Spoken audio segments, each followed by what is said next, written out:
Praise the lord. మన ప్రభు మన రక్షకుడు యేసయ్య శక్తి కలిగిన నామమున ఈ రోజున దేవుని వాక్య ధ్యానమునకు ప్రతి ఒక్కరికి మన ప్రభు పేరట ప్రైజ్ ద లార్డ్. దేవుని యొక్క అనాది సంకల్పాన్ని ఈ రోజున మనము వాక్యంలో నుంచి ధ్యానించుకుందాము. దేవుని ఎదుట మనుషుడు.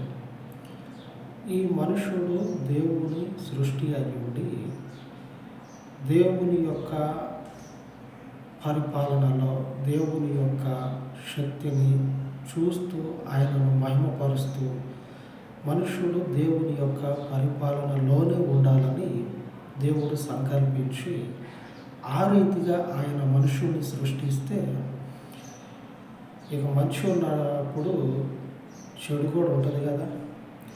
ఈ దుష్టుడు దేవుని సంకల్పాన్ని పాడు చేసిండు. వారి పని అదే, దేవుని యొక్క సంకల్పాన్ని పాడు చేస్తూ ఉంటాడు. పనికి మారినోడు కదా, దేవుని సంకల్పాన్ని జరగకుండా చూస్తూ ఉంటాడు. అట్లాగా దేవుడు ఆశించినటువంటి ఆయన ఉద్దేశము నెరవేరకుండా పోయింది. అసలు దేవుని ఉద్దేశం ఏంటి మన ఎడల? మనం ఇప్పుడు ప్రస్తుతం ప్రభుత్వాల చేత పరిపాలించబడతాము.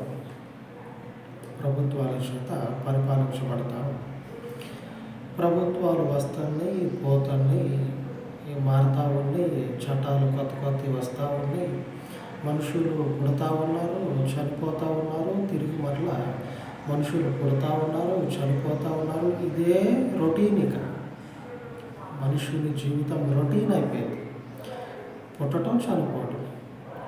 ఇక ప్రభుత్వం లోకానుసారంగా ఉన్నటువంటి ఈ లోక ప్రభుత్వాలలో ఇట్లాగా జీవితం అనేది రొటీన్ అయిపోయింది. ఒక మనుషుడు చనిపోకూడదు, ఎప్పటికీ జీవించాలనే దేవుడు పుట్టించాడు.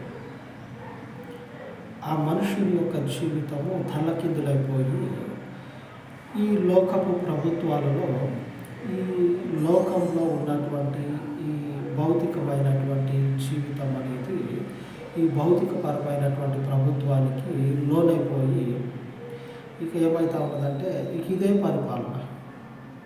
ప్రభుత్వం తప్పని కాదు, తప్పు కూడా కాదు. ఎందుకంటే మనము మన మేలు కొరకు ప్రభుత్వాలను ఏర్పాటు చేసుకున్నాం, అంతేకాదు. మరి ఎవడికి వాడు ఇష్టం వచ్చినట్టు తిరుగుతా అంటే సొసైటీ, సంఘం అనేది చెడిపోతుంది. ఒక పద్ధతి ఉండాలని చెప్పాలని ప్రభుత్వాలను మనం ఏర్పాటు చేసుకున్నాం. ఈ ప్రభుత్వాల్లో మనము జీవిస్తా ఇట్లాగా ఒక క్రమాన్ని కలిగి ఉన్నాం. ఇక ఇట్లా మనుషులందరూ కూడా భూమికి నలుదిక్కులా చెదిరిపోయి ఆ మొదటి దేవుని సంకల్పం ఏదైతే ఉందో ఆ సంకల్పం అనేది ఇక దేవుని దృష్టిలో లేకుండానే పోయింది. యేసు ప్రభు వారు వచ్చేంత వరకు ఆ సంకల్పం అనేది మరుగున పడిపోయింది.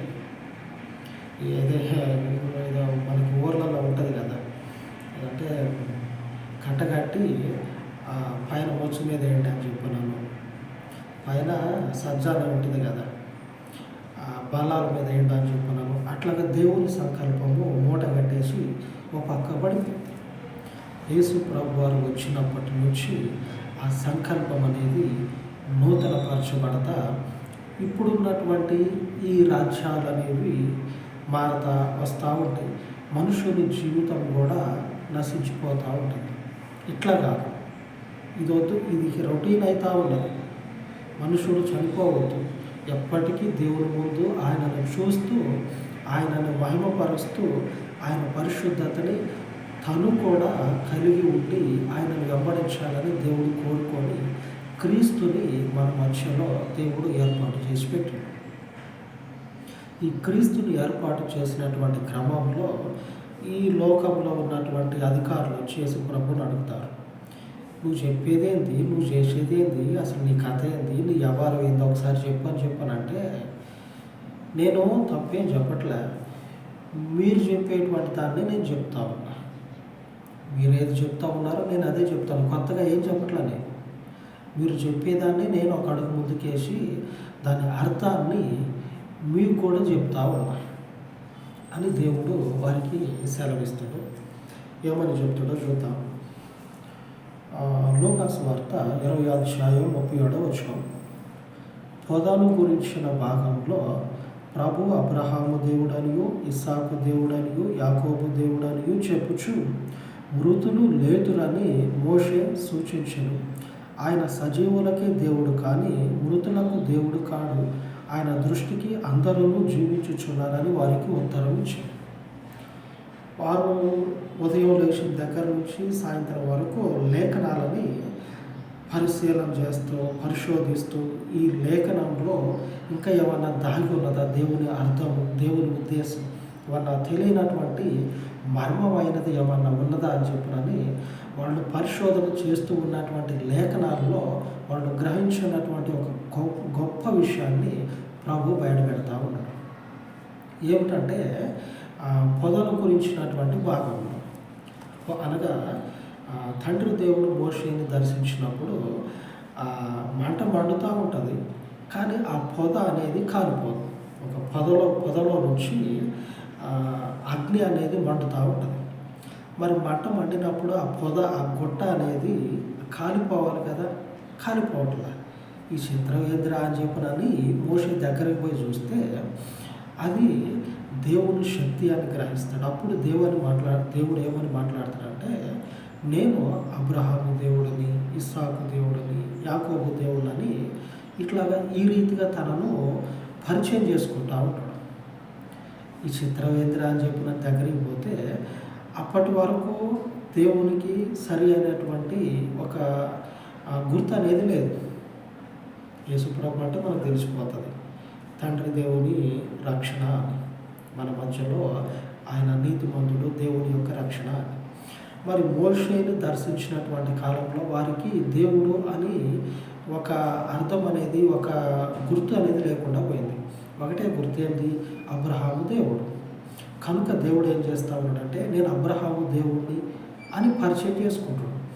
వీళ్ళంతా అప్పుడు యేసుప్రభు వారు చెప్పక మునుపు కూడా అందరికీ కూడా అబ్రహాము దేవుడు ఇట్లనే అనుకుంటారు. అసలు అందులో ఉన్నటువంటి అర్థము ప్రభు బయలుపరుస్తూ ఉన్నాడు. అంత బాగానే ఉంది. దేవుడు అబ్రహాము దేవుడు అయితే అబ్రహాము ఏడి, ఇస్సాకు ఏడి, వాళ్ళ బంధువులు ఏరి, అబ్రహాము ఇస్సాకు యాకోబు వీళ్ళందరూ ఏరి, వాళ్ళకి దేవుడు అని చెప్పుకుంటా ఉన్నాడు కదా. వాళ్ళు ఏడున్నారు? సత్యం మూలకు పోయారు, సత్యం మూలను పడ్డారు. వాళ్ళకి దేవుడు అని చెప్పుకుంటా ఉన్నావు, నీవే దేవుడు అయ్యా అని చెప్పనని అంటే దేవుడు అదే గుర్తు చేస్తూ ఉన్నాడు. వారికి దేవుడే నిత్య జీవాన్ని ఇచ్చే దేవుడు. ఇందులో ఇక సిగ్గుపడాల్సిన పని లేదు. వారికి దేవుడే నిత్య జీవాన్ని ఇచ్చే దేవుడు అంటే అర్థం ఏంటంటే మృతులు లెగుస్తారు. దేవుడు ఊరక చెప్పుకోలే, తనను తాను ప్రత్యక్షపరచుకోవటం కొరకు ఆ మాటను ఉపయోగించాల. ఆయన అసలు ఉద్దేశం ఏంటంటే వారు ఒకనొక దినాన దేవుణ్ణి కనపరుస్తారు. అంటే చనిపోయినటువంటి వారు తిరిగి లెగుస్తారు. అందుకే ప్రభు చెప్తా ఉన్నాడు 37వ అధ్యాయంలో, మృతులు లేతురని మోషే సూచించాడు. ఆయన దృష్టికి ఆయన సజీవులకే దేవుడు కానీ మృతులకు దేవుడు కాడు. ఆయన దృష్టికి అందరూ జీవించుచున్నారని ఉత్తరం ఇచ్చింది. ఆయన సజీవులకే దేవుడు కాదు, మృతులకు దేవుడు కాదు. అంటే యేసు ప్రభు జీవించేటువంటి ఊపిరి ఉన్నటువంటి మనుషునికే దేవుడు కానీ చనిపోయినటువంటి వారికి దేవుడు కాదు. యేసు ప్రభు ఎవరికి దేవుడు? జీవించుచున్నటువంటి వారికి, ఊపిరి ఉన్నటువంటి వారికి దేవుడు. మరి ఈ ఊపిరి ఉన్నటువంటి వారు ఏదో ఒకనాడు చనిపోవాల్సిందే కదా. అక్కడే ఉంది అసలైనటువంటి దేవుని కిటుకు. కిటుకు అనేది అక్కడే ఉంది. ఏమిటంటే దానియేలు గ్రంథము 2వ అధ్యాయము 44వ వచనంలో ఇలాగ రాయబడి ఉంటుంది. ఆ రాజ్యము దానిని పొందినటువంటి వారికే తప్పించి మరెవరికి చెందదు. రక్షణ ఎవరైతే అంగీకరించి తీసుకుంటారో వారు దేవుని రాజ్యాన్ని స్వతంత్రించుకుంటారు. దేవునికి స్తోత్రం. దానియేలు గ్రంథము 2:44. ఆ రాజుల కాలములలో పరలోకమందున్న దేవుడు ఒక రాజ్యము స్థాపించును, దానికెన్నటికి నాశనము కలగదు. ఆ రాజ్యము దాన్ని పొందిన వారికి కాక మరెవరికి చెందదు. అది ముందు చెప్పిన రాజ్యములన్నిటినీ పగలగొట్టి నిర్మూలము చేయను, కానీ అది యుగముల వరకు నిలుచును. అనగా ఇప్పుడు మనం ఉన్నటువంటి ఈ ప్రభుత్వాలు అనేవి ఒకనొక సందర్భంలో కనుమరుగైపోతాయి. రాజుల కాలం పోయింది కదా, రాజుల కాలం పోయి ఇప్పుడు ప్రజాస్వామ్య ప్రభుత్వాలు వచ్చినాయి. అలాగనే కొద్ది తర్వాత రాంగ కొన్ని సంవత్సరాల తర్వాత, కొన్ని తరాల తర్వాత ఈ ప్రజాస్వామ్య ప్రభుత్వాలకు బదులుగా దేవుని రాజ్యం అనేది వస్తుంది. అప్పుడు చనిపోయేటువంటి మనుషుడు దేవుని సన్నిధిలో నిలబడి ఉంటాడు. దేవుడు ఏం చేస్తూ ఉన్నాడంటే కొన్ని సంవత్సరాలకు ముందు, 2000 సంవత్సరాలకు ముందు యేసు ప్రభువు వారు వచ్చి ఈ సువార్త చెప్తా ఉన్నాడు. ఇదిగో మీరు రక్షణ పొందండి, రక్షణ పొందితే ఈ లోక రాజ్యం నుంచి మీరు వేరైపోయి దేవుని రాజ్యానికి చెందుతారు. మీరు ఈ రాజ్యాల్లో మీరు ఉంటున్నారు కదా, ఈ రాజ్యంలోనే మీరు ఉంటా ఉన్నారు కాబట్టి మీకు మరణం అనేది వస్తుంది. అలాగనే ఈ ప్రభుత్వాలు అనేవి మారుతూ ఉంటాయి. ఇవి ఎప్పటికీ శాశ్వతం కాదు, దేవుడు శాశ్వతం. కాబట్టి దేవుడు ఏం చేసిందంటే మనుషుల మధ్యలో ఒక స్థిరమైనటువంటి రాజ్యాన్ని స్థాపించాలని నన్ను పంపించి ఈ రక్షణ సువార్తని చెప్పి ఎవరైతే నన్ను వెంబడిస్తారో వారికి దేవుడి రాజ్యము చెందుతుంది అని ఈ సువార్తను ప్రకటించుకుంటూ పోతా ఉండి అనేకులకి రక్షణను గురించి ప్రకటించి వారిని దేవుడి వైపు తిప్పుతారు. అప్పుడు ఈ లోకంలో ఉంటానే క్రీస్తు రక్షణ కలిగినటువంటి వారు, దేవుని రక్షణ కలిగినటువంటి వారు ఆయన రాజ్యానికి హక్కుదారులు అవుతారు. అప్పుడే జరుగుతుంది, ఎవరైతే క్రీస్తుని వెంబడిస్తారో, ఎవరైతే తండ్రి దేవుని రాజ్యానికి హక్కుదారులుగా ఉంటారో వారందరూ కూడా నశించుకోనటువంటి, మరణము లేనటువంటి ఆ రాజ్యంలోనికి అడుగు పెడతారు. అందుకే దానియేలు గ్రంథము 2:44 అది ముందు చెప్పిన రాజ్యాలన్నిటినీ కూడా పక్కకు తోసేసి ఈ రాజ్యంలో ఎవరైతే ఈ రాజ్యం కావాలని స్వతంత్రించుకుంటారో, ఎవరైతే ఈ రాజ్యంలోకి అడుగు పెడతారో అది వారికే చెందుతుంది, కానీ మరెవరికి కూడా చెందదు. ఏదో 4 ఆధార్ కార్డు ఇంకా మిగిలిన డాక్యుమెంట్స్ పెట్టి ఇదిగో నేను ఈ పిల్లను పెళ్లి చేసుకున్నా, నాకు మీ దేశ పౌరసత్వం కావాలా, ఇదిగో మీ దేశం పిల్లే కదా, ఇదిగో ఎవరు నేను కట్టుకున్నా, నాకు మీ దేశ పౌరసత్వం కావాలా, నేను మీ దేశంలో ఉంటే నన్ను ఏం చేయాలి. ఇట్లాగా ఆ డాక్యుమెంట్స్ అన్నీ సబ్మిట్ చేసి పౌరసత్వం తీసుకోవడానికి అది ఈ లోక రాజ్యాలకు సంబంధించింది కాదు. అది ఎవరికి చెందుతుందో వాళ్ళకే చెందుతుంది. అది ఎవరికి చెందుతుందో వాళ్ళకే చెందుతుంది. ఇట్లాగా సర్టిఫికేట్లు చూపించి, లేకపోతే ఆ అమ్మను పెళ్లి చేసుకొని ఈ అయ్యను పెళ్లి చేసుకొని ఇట్లా నేను పోతా అంటే కాదు. అది ఎవరికి చెందుతుందో వాళ్ళకే చెందుతుంది. అది చెందినటువంటి వారికి తప్పించి మరెవరికి కూడా అది అనుగ్రహించబడదు. ఇప్పుడు నేను ఆ రాజ్యం నాకు చెందుతుంది, అది నాకు తప్పించి మరెవరికి చెందదు. అట్లాగా ఎవరైతే ఆయనను అంగీకరిస్తారో అటు వారందరికీ కూడా దేవుని రాజ్యం అనుగ్రహించబడుతుంది. ఆమేన్. దేవుడు ఆయన సంకల్పాన్ని క్రీస్తు ద్వారా నెరవేరుస్తూ ఉన్నాడు. ఎప్పుడో మరుగున పడిపోయింది. రాజ్యాలు, పరిపాలన అనేవి, రాజులు, రాజరికము అవంతా వచ్చి దేవుని సంకల్పం మరుగున పడిపోతే దేవుడు మరలా ఏం చేసినట్టే కాలము, సమయము స్వాధీనంలోనికి తీసుకొని ఆయన రాజ్యాన్ని భూమి మీద కడతా ఉన్నాడు. తిరిగి యేసు ప్రభువు వారు వచ్చినప్పుడు ఈ రాజ్యం అనేది మనకి అనుగ్రహించబడుతుంది.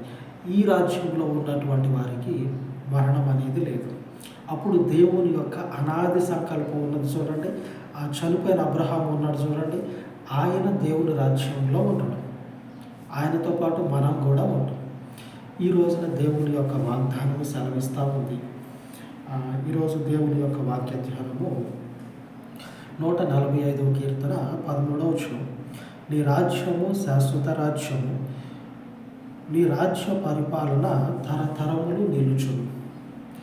దేవుని రాజ్యము శాశ్వత రాజ్యం, ఆయన పరిపాలన తరతరాలు నిలబడి ఉంటుంది.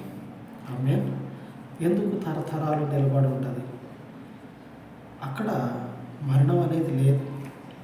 దేవుడు ఎప్పుడు కూడా జీవిస్తూనే ఉంటాడు, ఎప్పుడు జీవిస్తూనే ఉంటాడు. ఆ జీవించే దేవునిని ఎవరైతే అంగీకరిస్తారో వాళ్ళు కూడా జీవిస్తారు. ఆమేన్. వారు కూడా జీవిస్తారు. కనుకనే వారు ఆయనతో పాటు యుగ యుగములు మరణము లేనటువంటి నిత్య జీవాన్ని పొందుకోవటంతో పాటుగా ఆయన పరిపాలనలో ఎప్పటికీ కూడా ఆయనను చూస్తూ ఆయన పరిశుద్ధతని కలిగి ఆయనను వెంబడిస్తూ ఉంటారు. ఆమేన్. ప్రభువునకు స్తోత్రం కలుగును గాక. ఆయన సంకల్పము గొప్పది. మనుషులమైనటువంటి మనము హృదయాన్ని మార్చుకోండి. ఆయన మాత్రమే నిత్యము జీవించే దేవుడు. ఆయన మాత్రమే కృప చూపించి అయ్యో పాపం అని, ఆయన మాత్రమే అయ్యో అని చెప్పని, ఆయన మాత్రమే కనికరించి మనుషునికి చెయ్యి అందించే దేవుడు. ఆ దేవునిని మనము వెంబడిద్దాం. నిత్య జీవి అయి ఉన్నటువంటి ఆ పరిశుద్ధునికి ఎల్లకాలము మహిమ కలుగును కాక. అలాగ ప్రార్థించుకుందాం. సర్వోన్నతుడైన తండ్రి, ఈ ఉదయకాలం ముందు విదాయ కలిగినటువంటి పాదముల యొద్ద ప్రార్థిస్తూ ఉండగా, పరలోకపు నిత్య జీవి అయి ఉన్న తండ్రి, చెప్పబడినటువంటి వాక్యము అనేకుల హృదయాలలో నీరు కట్టి ఫలింపచేసి అనేకుల హృదయాలను తండ్రి మీ వాక్యము చేత అభిషేకించమని, నిత్య రాజ్యము కొరకు కనిపెట్టుకొనుచు ఉన్నటువంటి అనేకులను తండ్రి మీ రాజ్యంలోనికి నడిపించి, ఎందరైతే నీ రక్షణను కలిగి ఉన్నారో అటు వారందరినీ కూడా మీ పరలోకపు రాజ్యానికి తండ్రి వారసులనుగా స్థాపించినటువంటి నీవు వారిని తండ్రి నీ రాజ్యంలో నిలువబెట్టమని, వారిని తండ్రి నీ రాజ్యము స్వతంత్రించుకునేలాగున బలపరచమని, అంతం వరకు కాపాడగలిగినటువంటి నీవు నీ పరలోకపు నామ మహిమార్థమై ఉండి ఈ మనవులన్నిటినీ కూడా జ్ఞాపకము చేసుకొని దీవించి ఆశీర్వదించమని మా రక్షకుడు మా విమోచకుడైనటువంటి ప్రభువైన యేసుక్రీస్తు శక్తి కలిగిన నామమున